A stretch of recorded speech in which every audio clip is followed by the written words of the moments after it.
Oh, namaste, welcome to Satsang.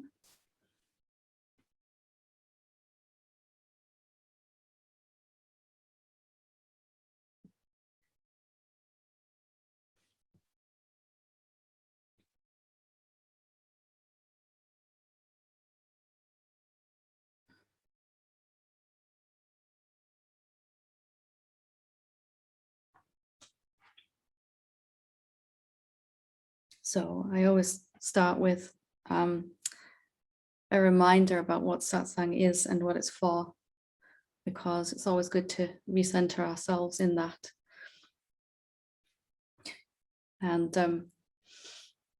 Satsang is for the direct experience of what we actually are, and then the living as that, which for myself and pretty much everyone I've ever met is the more problematic, or can be experientially the more problematic. Seeing is one thing and living as it is another. But if that seeing goes deep enough, then that really makes the being part of it, living as it, much easier. So with that in mind, we received a question sent in over email, and I thought it was a beautiful way to go through some self-inquiry live here tonight, and everyone can follow along with this. And I want to just start by inviting Sabina to unmute yourself if you'd like to. Just say hi. Thank you for volunteering to do this with me. Hi, Helen. Hi.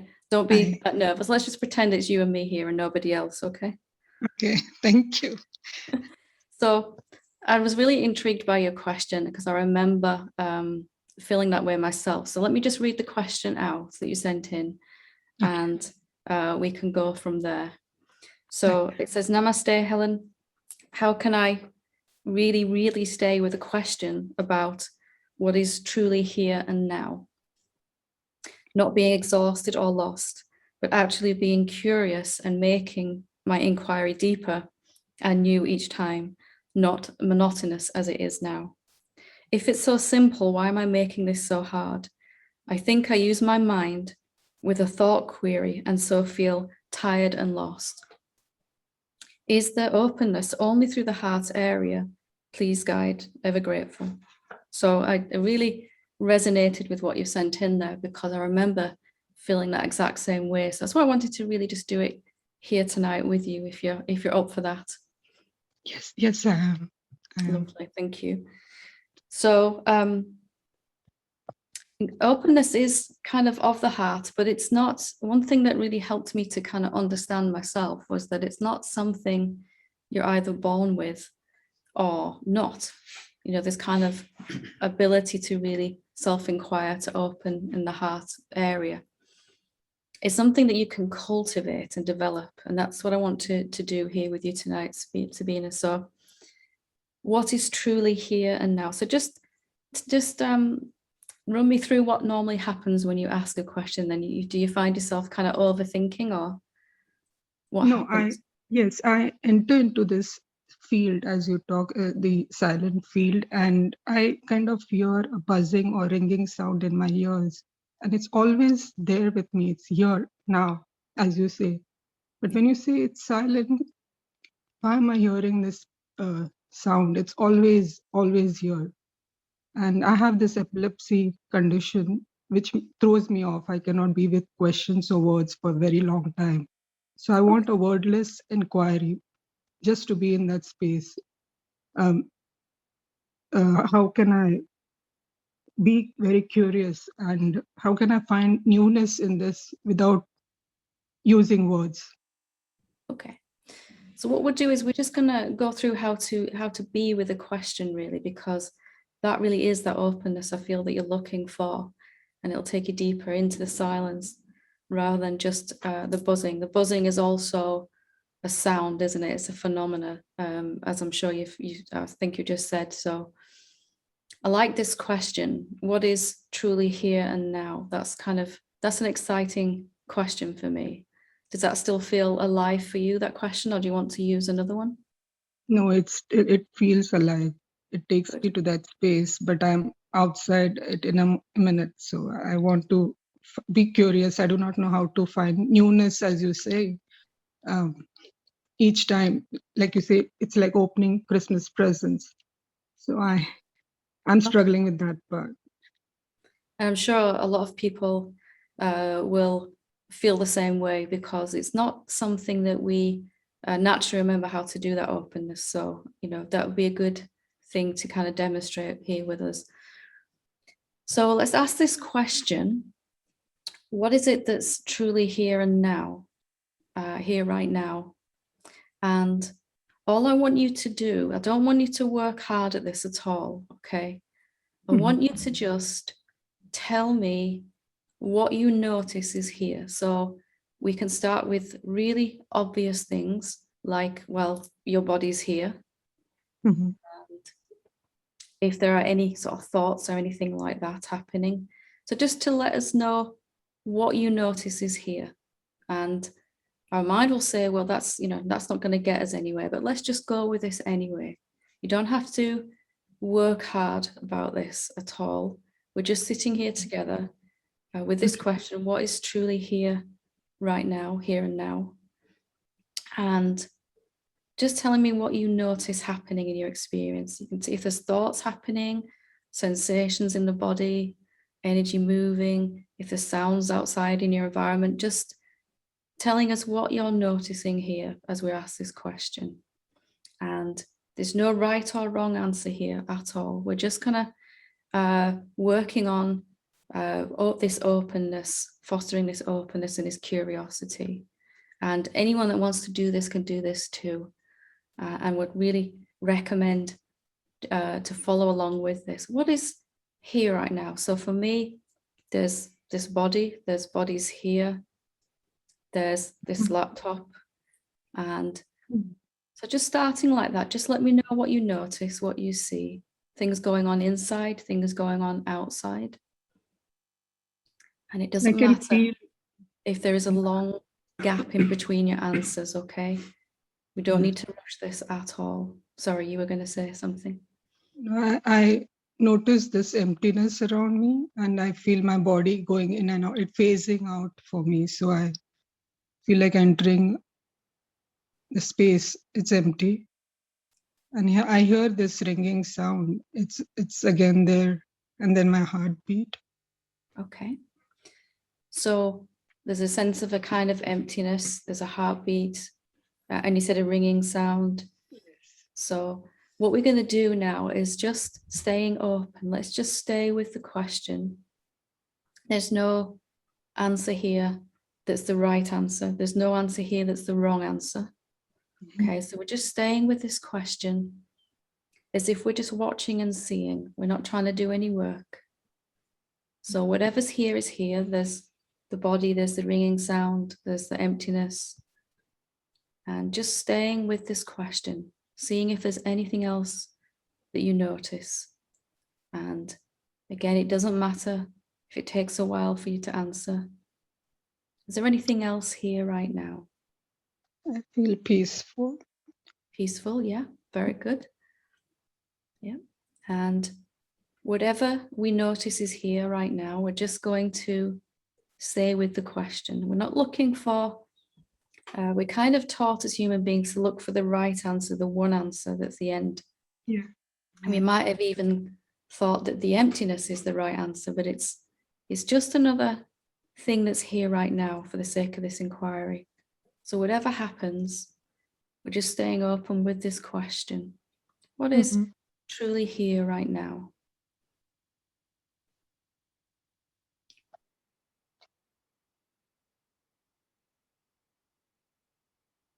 Just taking your time. There's absolutely no right or wrong thing to say here.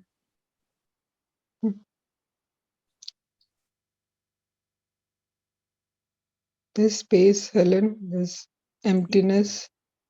Yeah. I feel there's nothing around. Yeah, very good. And I see my thoughts. Yeah.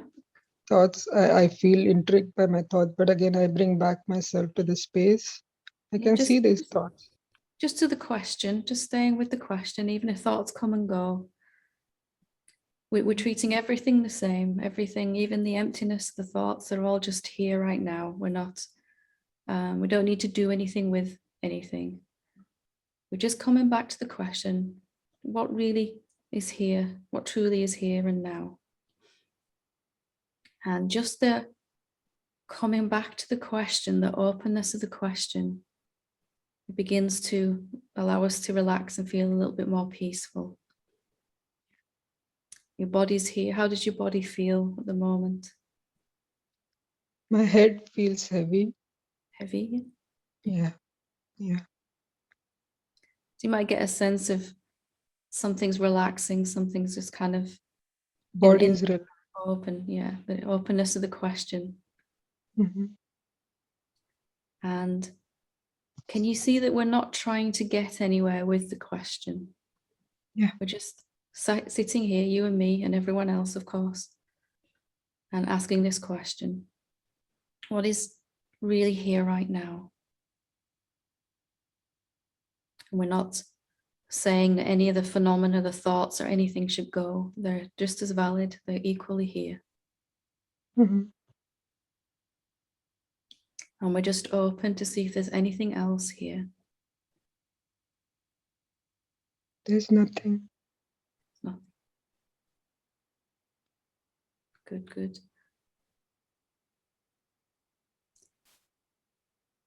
So as we stay with a question like this, or any question like this, whatever arises in that, so if an emotion moved, or if some energy moved in your body, if you got the hiccups or an itch on your foot, it's all just here right now, isn't it? There's all I'm these getting things coming and going, and then there's the emptiness, the space in which they're coming and going. Can you see that the space, the emptiness isn't really bothered at all by any of these things? Yeah. Good. So let's just stay with this question. It's more important to be with the question than any of these answers. Can you feel something happening inside you, just relaxing with the question? I feel very emotional right now. So that's totally okay. It's some emotions might move in this openness, this relaxation. It's just feel the best you can. You don't have to do anything amazing. Just allow them to come as best you can.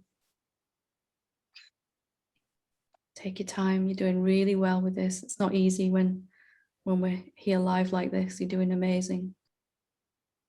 Thank you, Helen.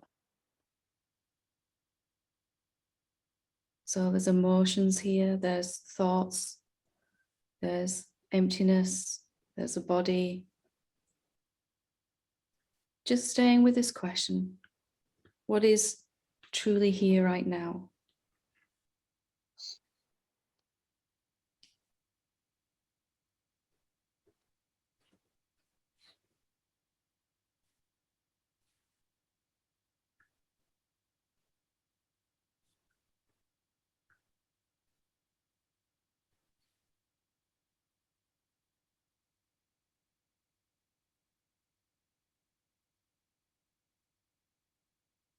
There's also a kind of quietness here, isn't there? Can you notice that? Yeah. So even if the buzzing is still there, or the ringing, there's also a quietness that's here anyway. Yeah. Just allowing all that to be here and staying with the question.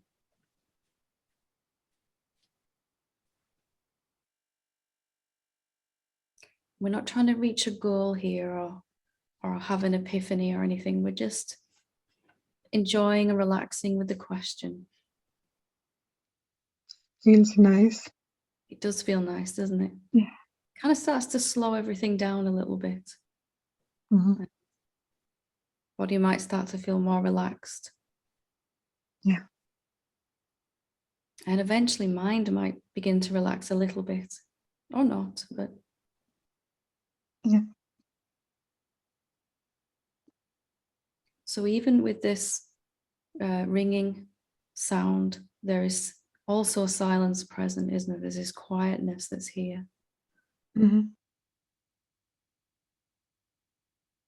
I can look at the ringing. I can look at the sound, the ringing sound. So that's not me. I can feel some space opening up there. It's just kind of happening in this quietness, isn't it? That sound. Yeah. Just like your body's just here in the emptiness, the quietness. And any thoughts that pop up floating around in the quietness, as we're calling it. Yeah. Can you see that this is just, instead of self-inquiry being something we're doing to try to get somewhere, this is a different way of being, really, isn't it? Where the question is kind of, questions doing the work for us right now. It's Mhm. kind of helping us to slow down and open up and be more curious, as you were saying. What really is here right now? And that question is more important than any answers, really. And it's a beautiful thing just to slow down with a question. It is beautiful. We didn't do anything amazing, did we? We just asked a No. question and noticed what's here. Yeah. Mhm. It's just moving away from trying to find the right answer, even though right now there's emptiness and this quietness. That isn't the right answer. It's a nice answer, but it's not like, okay, we found a goal here, we're stopping now. The more you sit with a question like this, the less you Mhm. want to stop. It becomes very meditative, doesn't it? Very beautiful.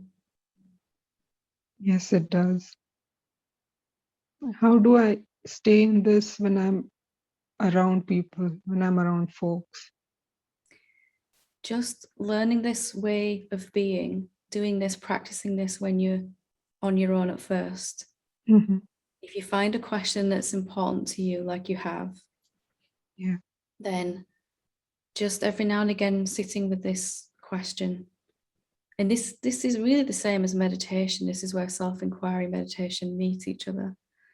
And then as you move out into the world and you're around other beings, if you find that your body starts to tighten up and tense up again, or there's some emotion, it's Mhm. because we've lost the question, we've forgotten the question. You can actually silently inside remind yourself of the question whenever you Okay. remember to. I mean, at first you won't remember all the time. Yeah. Can you feel that something really, even my mind got really excited about this. This feels so nice, Mhm. just to be with a question. And Mhm.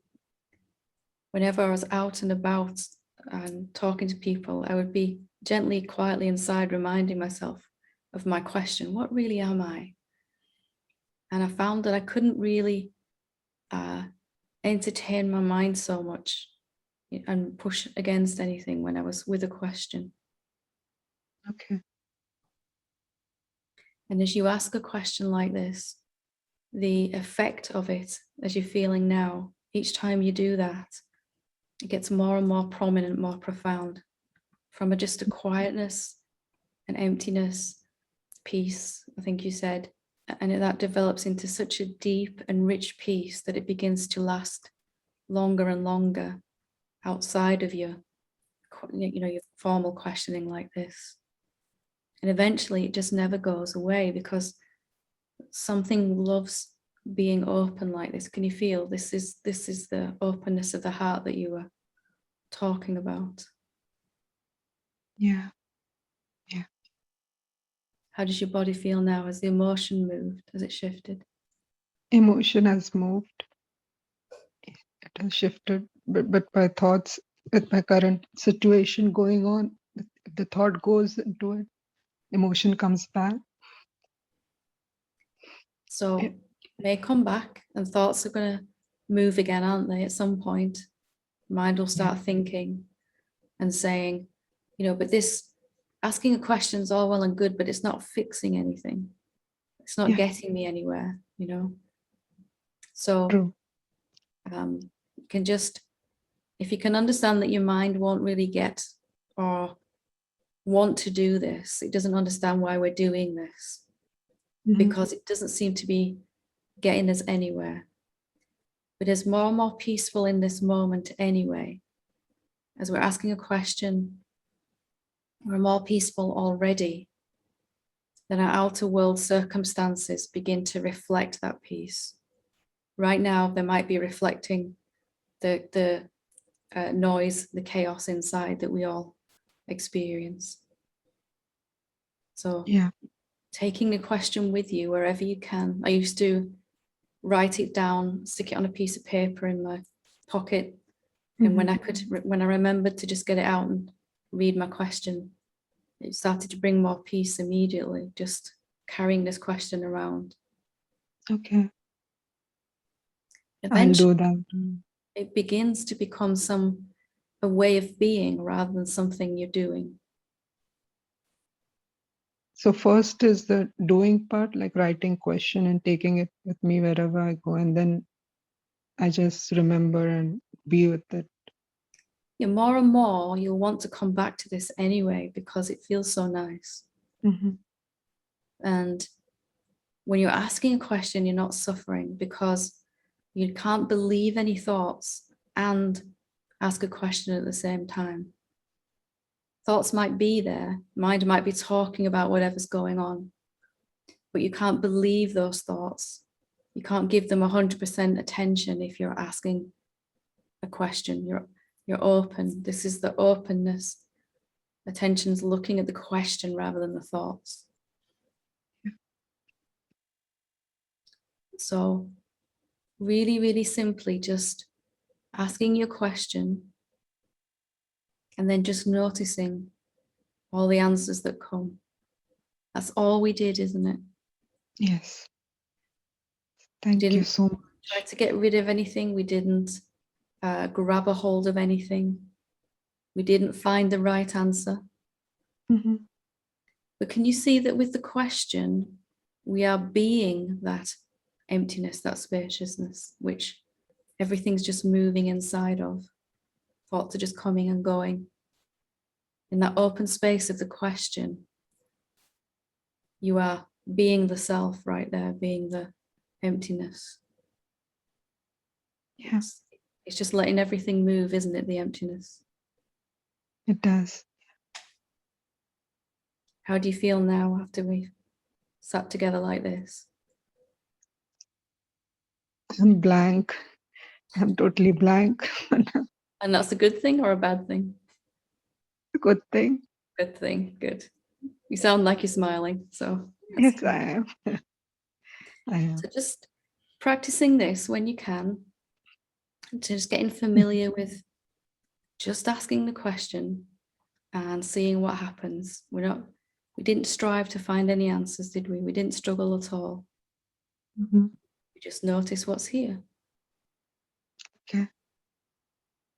And that emptiness will just get more and more in the foreground when you ask the question.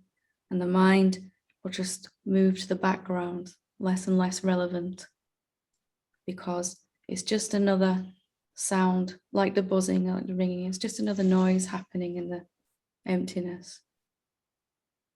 I'm waiting for that moment for the emptiness to move in my foreground. It will happen just by not trying to do anything with the answers. Yeah. And whatever happens, if we ask this question, what is truly here right now?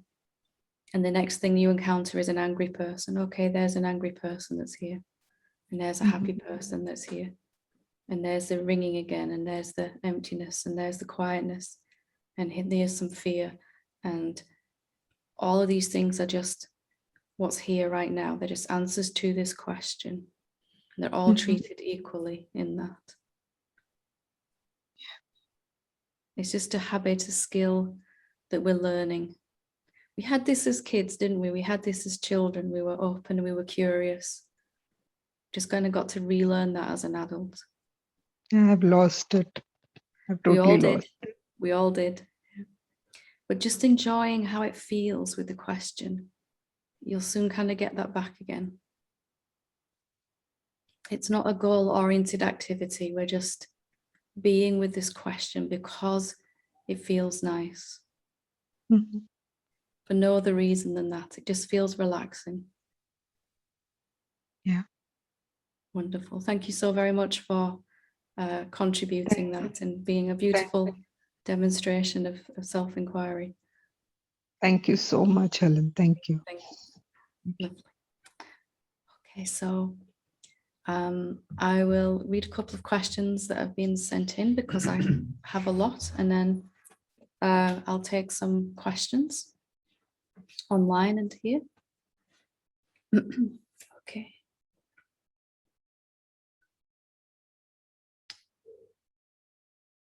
If I can remember how to do this, there we go. Dearest Helen, thank you so much for sharing your words of wisdom with us every week. I could listen to the last 2 satsangs in a never-ending loop because I enjoy the deep connection with the meaning of what the words deliver so much. However, when you ask for prioritization, I feel a bit torn between my desire to live as the self and the desire for a loving relationship, although I know that it is not a question of either or. I would appreciate some help with this feeling of separation. Much love. So this is a common thing, isn't it? Some of us want, we all want realization, self-realization, awakening. Otherwise we wouldn't kind of be here in this satsang.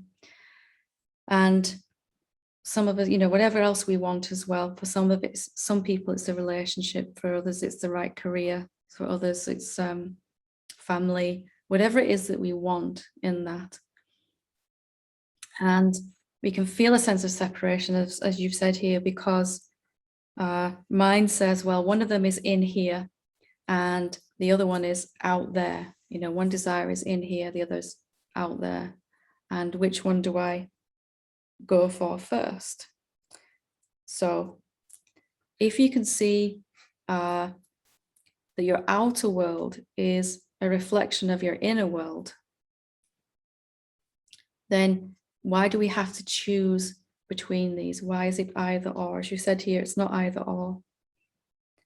But as I see and be that love inside me, that really is me, that emptiness we were just calling it, but it really is the same thing, then we can come to recognize that that's going to reflect in our outside world as well. So as you love yourself more by recognizing what you are and what you aren't, then your experience is going to reflect that back to you in terms of experiences, people, places, and things that make you feel that same way as you're predominantly feeling inside.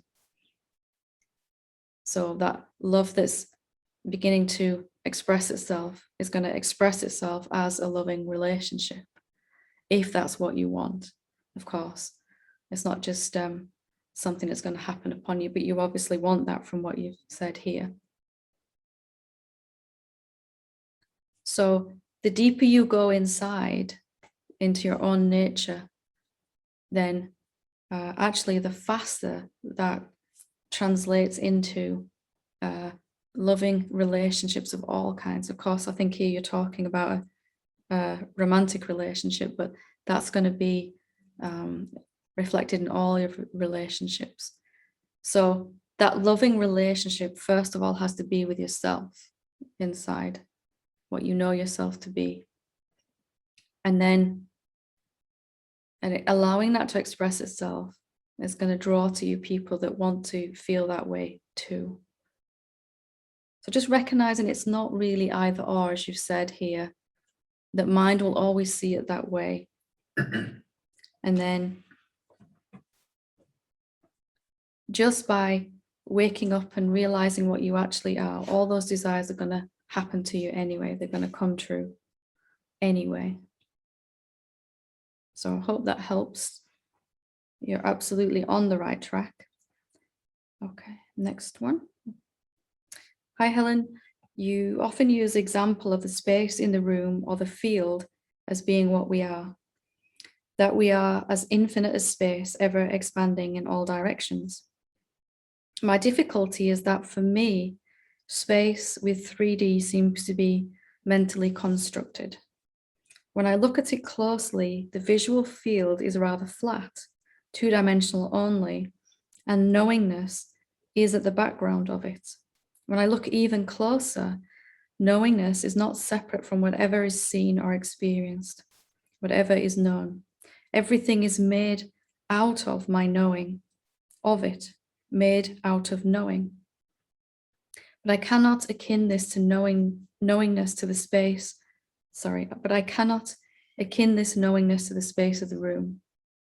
Since 3D seems to be a mental construct emerging from the combination of the 5 sensory perceptions, so any physical depth is just implied, but not actually there. Similarly, the seeming sense of solidness of an object like a table is just the combination of the visual and tactile senses. Experience, rather. So do you use the space of the room as an analogy, or are you actually saying that our essence is the space itself? That this 3D space is what is aware? When I listen to you, I feel like I'm missing something, since for me, experience is two-dimensional, sometimes even dimensionless. So experience has no location, and any location or depth is appearing as the locationless knowingness that I am. What am I missing here? Thank you very much for your help. So I think you've working too hard here. You have gone right past self-realization and out the other side. So I need to kind of put the brakes on a little bit. What you said about when I look even closer, knowingness is not separate from whatever is seen or experienced, whatever is known. Everything is made out of my knowing of it, made out of knowing. So I would, if the word space and field are confusing to you, I would just drop that completely and go with the knowingness that's working for you. It's obviously working for you. That is the most profound thing anyone could ever say. Everything is made out of my knowing of it, made out of knowing. I wouldn't try to figure out how the space is like the knowingness. I would deeply investigate the knowingness even more. That's really exciting what you've put here. Knowingness is not separate from whatever is seen or experienced, whatever is known. Everything is made out of my knowing of it. Can anything exist if you don't know it's there? And if everything is made out of your knowingness, then everything must be you, because without the knowingness, it's absent. I wouldn't struggle too hard with the analogy of space, although yes, this space here literally is our beingness. But if that doorway doesn't work for you, then stick with the knowingness. I would slow right down. I would put my attention on this knowingness even more, because what you've said here is profound, absolutely profound. Everything else that you need to know will come from the inside out, how it relates to space, awareness, the field, the knowingness. All of that will come clearer without struggling as you stay with this knowingness. This is really profound what you've said. I wonder if you realize just how profound this is. When I look even closer, knowingness is not separate from whatever is seen or experienced. Knowingness is the background of it. Everything is made out of my knowing of it. You understand how amazing that is, what you've just said? Isn't that amazing? I would stay with that. That gets me really excited. Hope that helps. I haven't answered your question there, have I? So one more. If anyone has a question on Zoom, feel free to raise your hand. I'll just take this one more here, or something they want to share. Why do I feel a lot of fear when it is said that I am the only one here? Short and sweet. So it's said that we are the only one here, and coming to know that you are the only one that's here, that this is you talking to you. This is not someone else talking to you. Will make that fear disappear. This fear, until we absolutely know experientially with a full conviction that we are absolutely the only thing that exists. If there is any fear at all still, it's because that seeing hasn't gone deep enough, that there's nothing that you're separate to. So I can know it here, and it won't give me any peace. In fact, it will emphasize my sense of being separate to everything else, because I'll be thinking as a separate being about this sense of being. I'll think about the self, and it will make me feel more like of someone here, because I'm a lot of thinking going on. See if you can find where you end. You know where your body stops. Where do you stop? How far do you reach? Your body has a size and a shape. What about you? If you can't find a shape to your being, if it's shapeless, how far does it go in all directions from you? And if you aren't a thing, if you're formless actually, is there anything else here? Is there anyone else here? If you don't have an edge, even though the very next person you meet seems to be someone else, are they really? Or are there just lots of bodies appearing in this edgeless, vast emptiness? So fear for me stayed until I had really confirmed this within myself, really taken this deeply. I can't find where I stop. I know where my thoughts are. I know where my body is. I know where my emotions are. I know where my experience seems to be happening through and with this body. But where am I actually, the one that's knowing all of this? And you see this again and again. See if you can find where you are and where you aren't, and see what happens in that. Okay, we'll go to Sarah, whenever you're ready.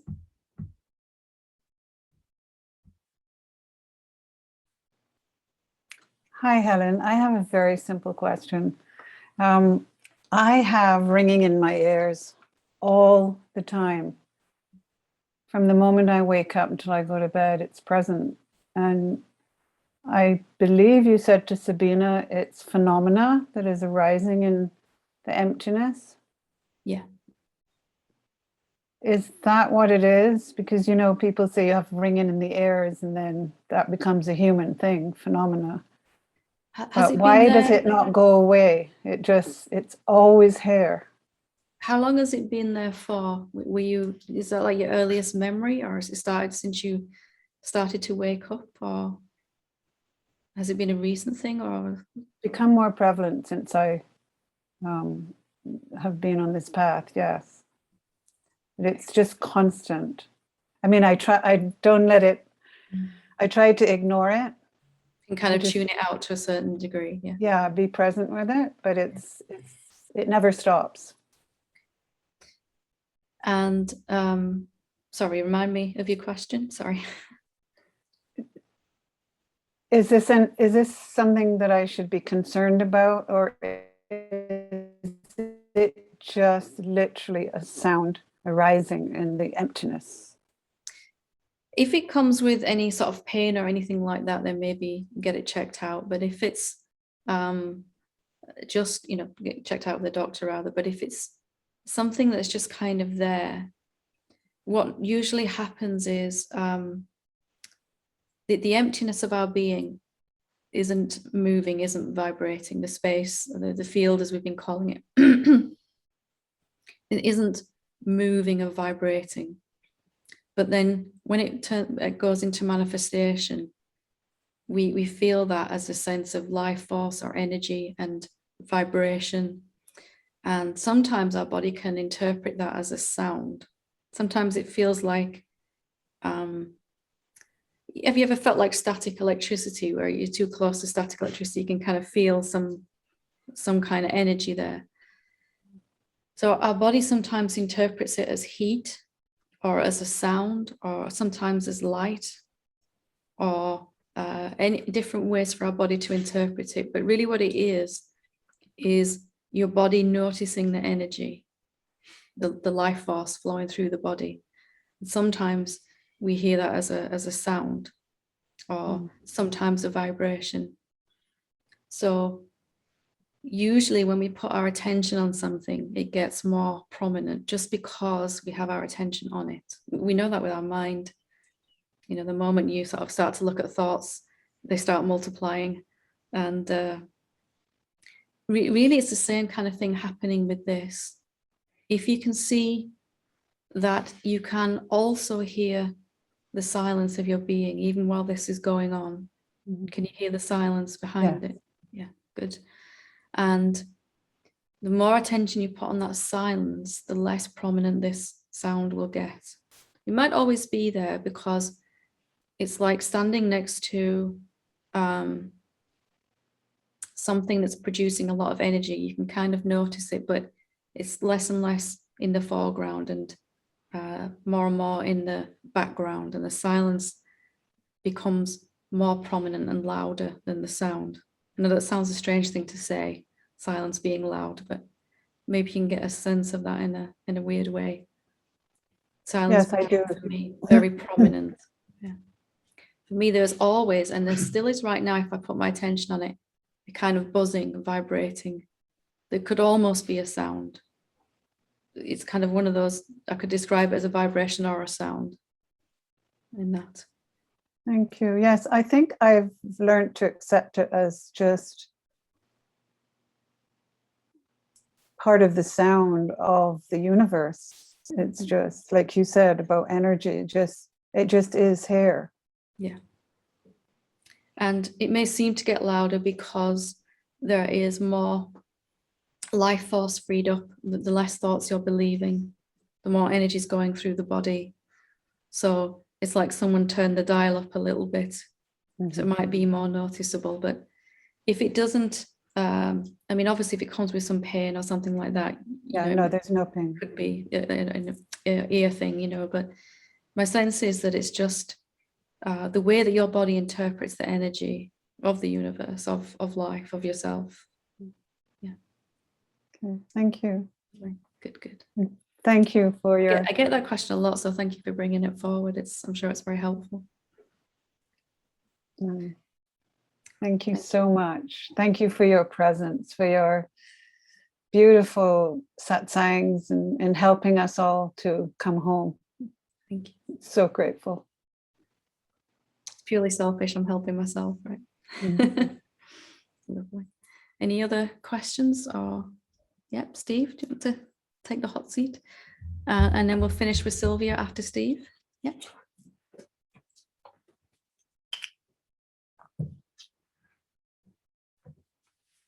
Oh, hello. I want to talk about something now. Med's been going all over the place when he's been listening to Satsang, but I'll stay with my question. I think, the last couple of times we've spoke and Satsangs have been about fear. Yes. Or a seeker. I think they're both similar things, I think. I've been looking at fear lately and watching I shared on Satsang the other day, and I thought it's two things. When I think about fear, sometimes I can, maybe anxiety, I can locate it in my solar plexus area, and I can look at it and say, what is this? And just look at what's going on. And I've watched it. When things have come up then, say maybe someone I don't like, or someone I do like even, but usually someone I don't like particularly, don't agree with. I could sort of see the fear just jumping out and grabbing it. Yeah. And a bit excited about that. Oh, there you go, you bugger. And I say I've been looking at that and sort of, like you say, look at it, curious about it, look inside, see what it is. Yeah.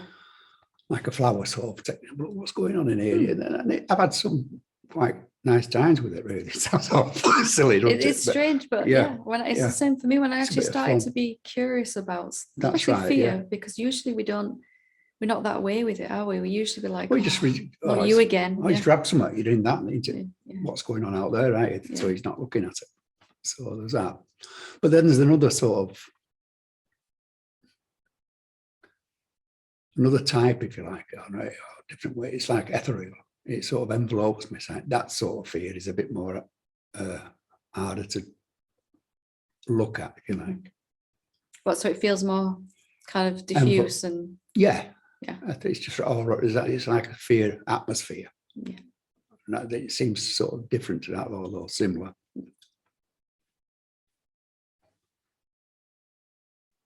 Is there a question about that? I don't know really.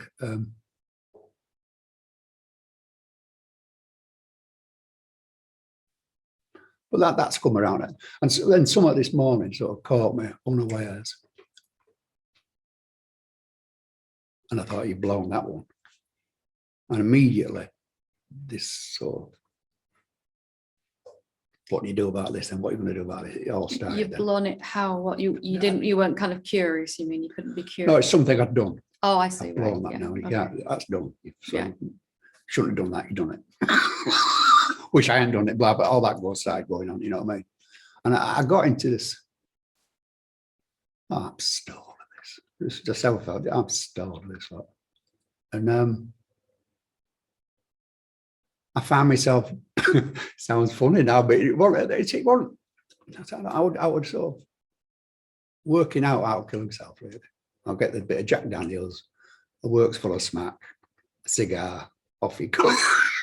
And it was all going through it, Ed, you know, that to do it. So, where are you going with this one, Steve? You know, it's sort of frightening when I thought about what's going on. I thought it's frightening. So I phoned somebody up and we went and had a chat and got it out of my mind. But it's happened twice, this. And it's not when I'm in a desperate place. It's just sort of trying to work it, right? Trying to work it out when it does come, you know, how to do it, you know. Yeah.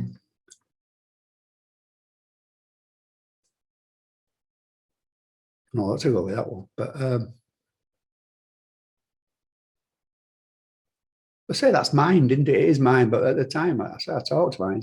I've talked to other people and said, I think about that now and again. I know I'm not on my own with it, but it frightened me a bit. It's frightening when it happens, isn't it? My mind goes to those places. I remember myself. It was times thinking very similar thoughts. Yeah.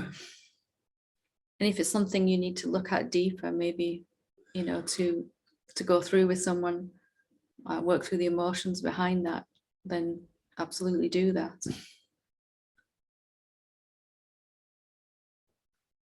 Not sure how I'd do that, really.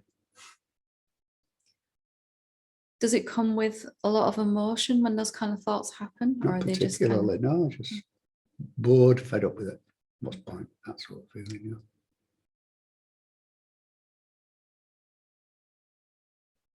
Sometimes it's happening because, or are those type of thoughts come because mind feels threatened when your inquiry or your curiosity is deepening, some shift is happening. And it doesn't, you know, my mind didn't like that. When I actually started to find out what was really effective at shifting my identity over, something was trying to put the brakes on there. It could be something like that. I like to think that. Yeah, I do like to think it. But only you really know if that's something that you need to look at in some sort of therapy situation or counselling, to if it is a real urge. I thought about that. Yeah, or if it's some kind of mind resistance, or if it's both in that. I've thought about doing that. But you say it sort of goes against the grain. I've always thought, I've done my therapies. I've ended up here.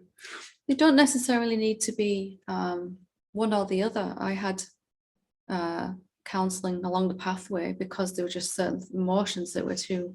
You couldn't talk about, yeah. And I knew the root cause of those emotions were the belief that I was holding on to, but it still helped me to talk it through with someone who could ask the right questions to help me open up and release that. Well, it definitely does. I've Yeah. done it before, yeah. I think they can be very complementary when used together. There are certain parts of our psyche that we have been afraid to go to and to look at.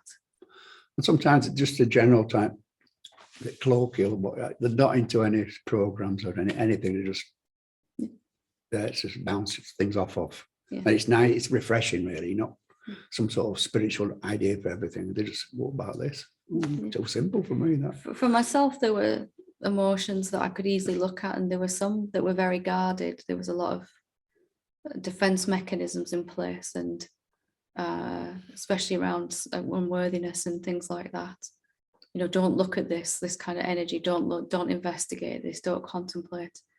And it helped me at one point just to talk it through with someone who didn't know me.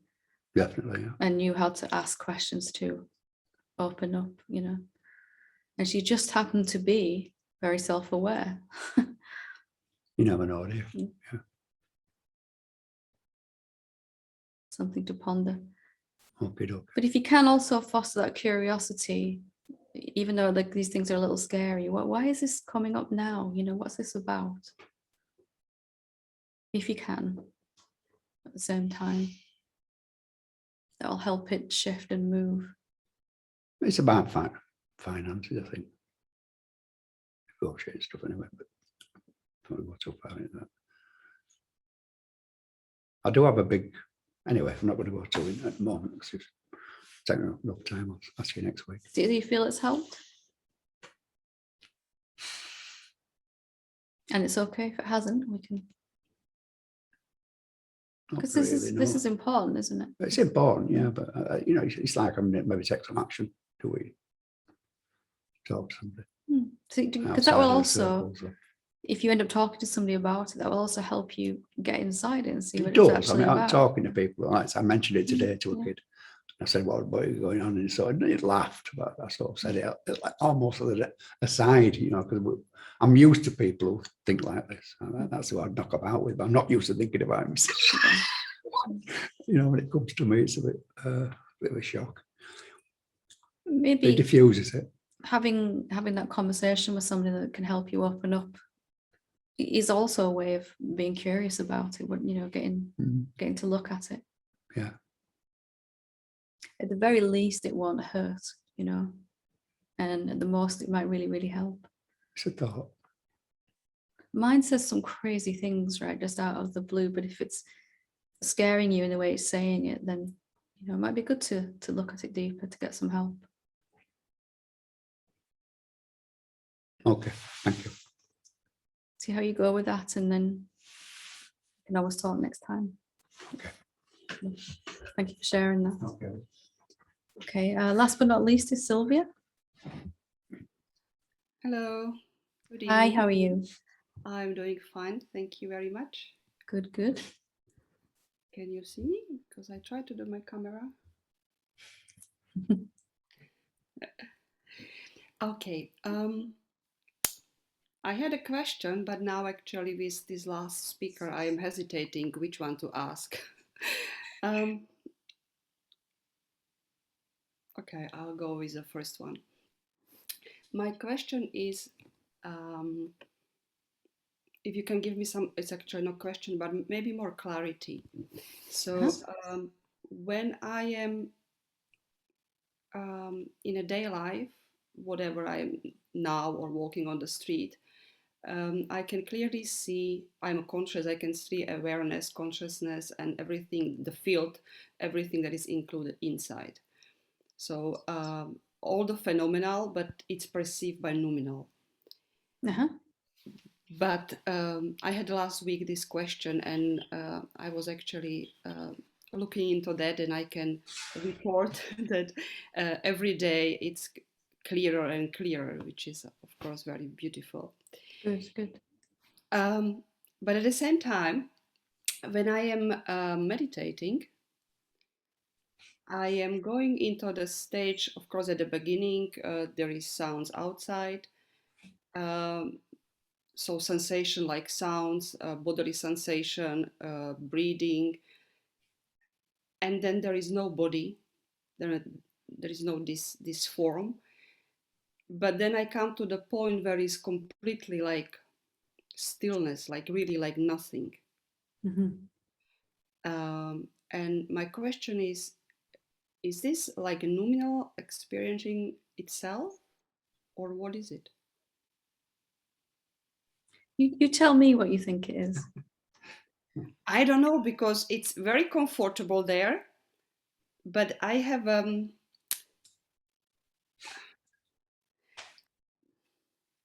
I think See, I think you know what I it think is. it You is. just want me to confirm it, right? Yes. Yeah. Got me. And I'm only saying that because it's good to have more confidence in your own seeing, isn't it? And yes, you know, it's nice to have that confirmation, but something inside you knew when you experienced it. This is it. This is me. This is the real self, isn't it? Something new inside. Yes. Yeah. And I had these experiences first, and then I have this like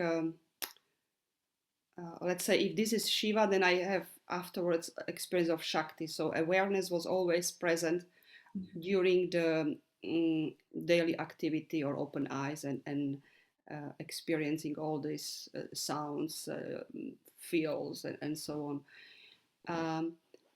And it's a very comfortable place.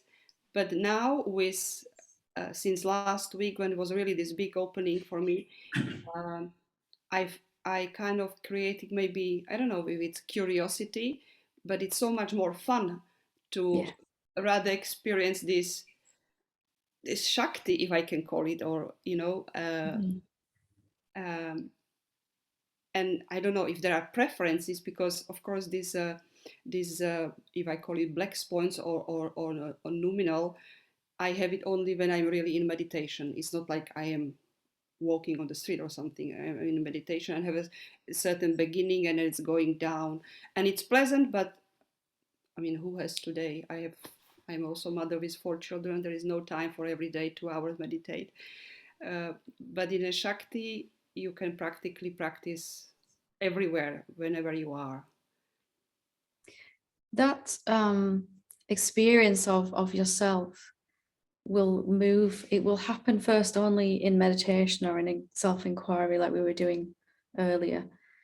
But that will become, it will stay with you more and more. It'll be more and more obvious as you'll just be noticing more and more throughout the day, even with 4 kids. And trust me, I've been there. That there is something always there in the background that is yourself, that will become clearer and clearer. And it will be something that moves from something you're doing only in meditation, seeing it only in meditation, to more and more constant and more effortless. So it will just be like that more and more. It'll just be obvious that field, that awareness is there anyway. It will last longer and longer. You know, right now, probably you have some kind of seeing experience of it in meditation or in satsang, and then it seems to vanish, like you said. But if it's always here, it's always here. Why should your experience change, even when you're cooking dinner for 4 kids? And I know it does right now, it just seemed to do that, but I'm just kind of prompting, why should this go when my body's busy? Why should I seem to lose it? You know, can I walk around like this, noticing this? Can I talk on the phone like this? Can I drive my car like this? Can I go to work like this? Mine says, no, you can't do that. But see if you can. You might find it's. But I still see it as a two different experience, and that may be my confusion. Maybe it's just wrong interpretation. I don't know. Because like if when I am in this deep meditation, I could not drive a car with this state, for example. When I am Not at first, not at first. so it will be then. It needs sometimes to kind of like overlapping. When you it seems like that at first. It's like I lose all awareness of sense perception, I lose awareness of the body, there's only the emptiness. How could I possibly drive a car like this? And it was like that for me at first, but then more and more it began to break through into the rest of my day. There's just emptiness here, and it's taking the shape of a body and a car and my children and all of those things, and all that's just going on. And you said it beautifully. Maybe it's the sense of two that's causing trouble now for you. It shouldn't. For me, I got really interested in, why do I have to seem to lose this throughout the day? If all of this that I'm looking at right now, including this body I'm using to speak with, is this emptiness, is the noumenon. Why should it be any different when I open my eyes and get into the car and, you know, take the kids to school and all that stuff we're doing? If all of this is that same emptiness of being, why should I have to lose that feeling, that knowing?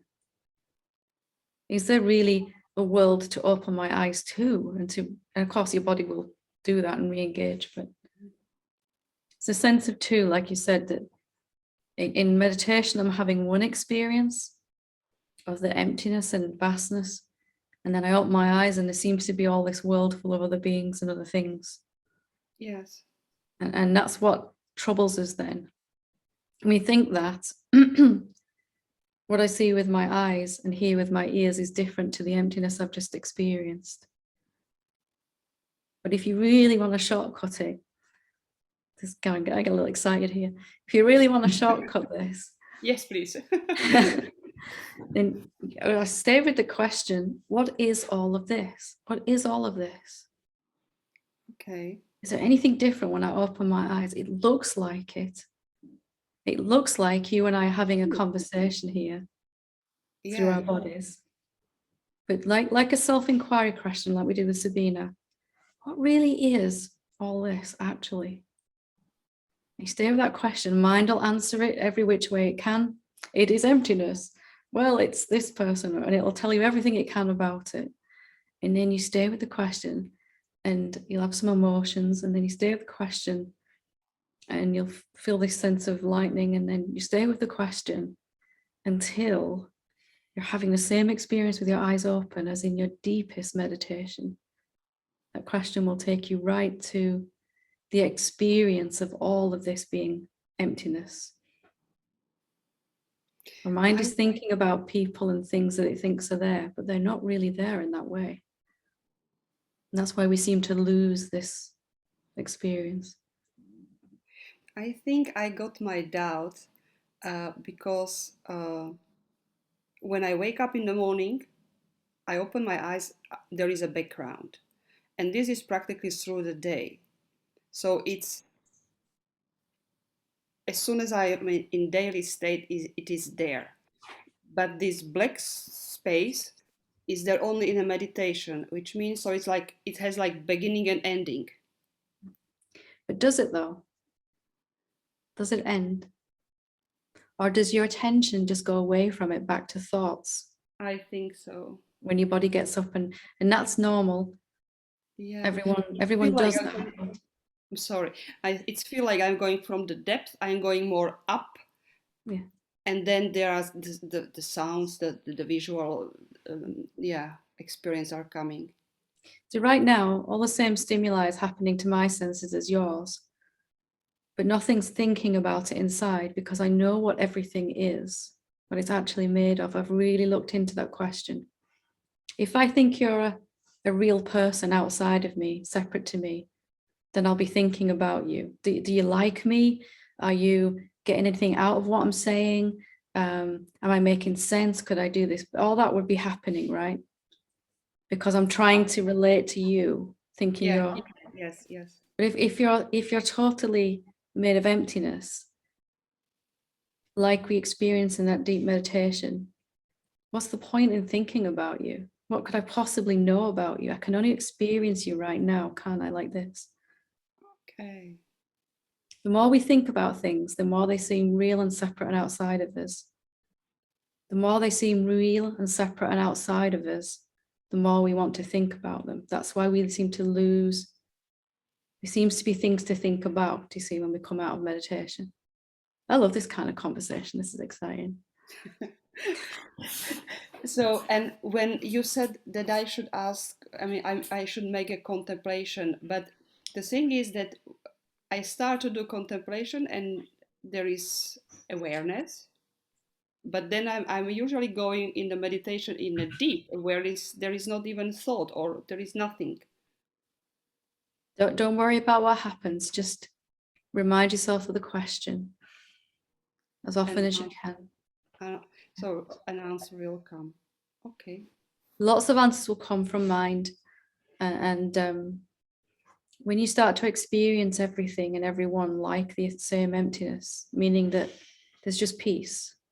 Yes. It's just peace. When you're with someone, there's just peace. It's not like some spectacular, like, whoa, your emptiness. You know, our mind might say that, but it's just, I'm quiet and I'm peaceful because I'm just present with you and I don't need to think about you because you are me. So what's the point? You know, so that experience will start to happen slowly at first. There'll be less and less thoughts about people and things, you know, and then less and less thoughts altogether. But before that, even inside, you'll be peaceful, even while the thoughts still go on. You won't lose that deep, deep quietness. Wouldn't you like to have it all day, every day, effortlessly? Yes, absolutely. But yeah, well, It's a trick question because of course you do, you know, but yeah. I have also noticed that how much it cost me an energy to get out from there into the the phenomenal world. Let's put it this way. so if mind is going to be thinking about something, why not give it a question to ask instead? Let it get obsessed with a question, an intelligent question like, what really is all this? You know, Okay. you kind of, if you just stay with it for a day or two, you'll see something amazing happening. You won't want to stop it after that. Like something really important is happening. I have no idea what it is, but something really important is happening to me. And something really nice is happening. And what you said at the beginning, in a way, I think I knew the answer, but I still need to, somebody to hold my hands to. It's okay. That's what I'm here for. Yeah. I was only playing with you. You know, it's just to recognize though that some part of you did already know.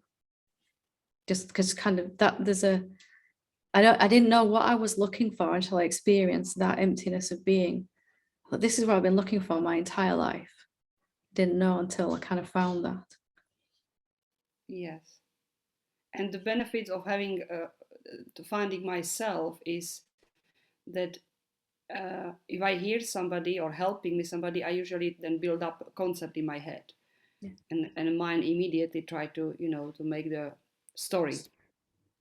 But finding myself, I cannot cheat myself. What if you met everyone with the question inside, like, what really are you? Like, I don't know anything about you, even if we've met before, especially if we've met before, I don't know anything about you. What actually are you? Who are you? See if you, I play with that one or what really is all of this, whichever one feels more important. Is there really a world of manifestation? There will always seem to be, and we can enjoy all of this, knowing that it's not really all of this. And then your experience is the same, whether your eyes are open and you're driving and having an argument with someone, or whether you're sat in deep meditation, it's going to feel the same.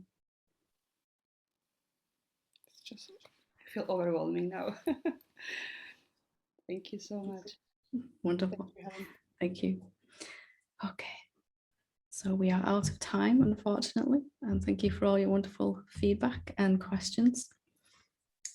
Namaste.